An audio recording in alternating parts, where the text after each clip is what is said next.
मेरे प्यारे प्रतियोगियों, ध्यान रखना, ऑनलाइन के जहर से थोड़ा बचना और ऑफलाइन के अमृत का रसास्वादन दूर करना। मेरे कहने का मतलब ये नहीं है कि माँ बाप गुरुजन क्या कहते हैं कि बैठ के पढ़ो, लेकिन अभी ऑनलाइन के जमाने में घर क्या रहे हो, वीडियो देख रहे हो, पढ़ नहीं रहे हो, देख रहे हो। जरा सा एनसीईआरटी की किताब को अध्ययन करना कहा जा रहा है, पढ़ाया जा रहा है, कंटेंट उससे संबंधित है या नहीं, इसके ऊपर पैनी निगाह रखना।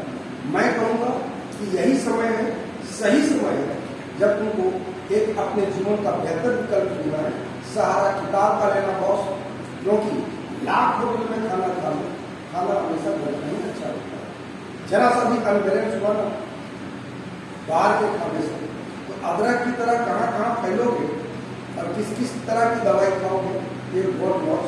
ठीक वैसे ही आज के डेट में ऑनलाइन का, ठीक है, अभी तो रसास्वादन अच्छा लग रहा है, भविष्य अंधकार में होगा। बड़ी बड़ी कंपनियां डूब चुकी है, तो अपने भविष्य को बर्बाद नहीं करो।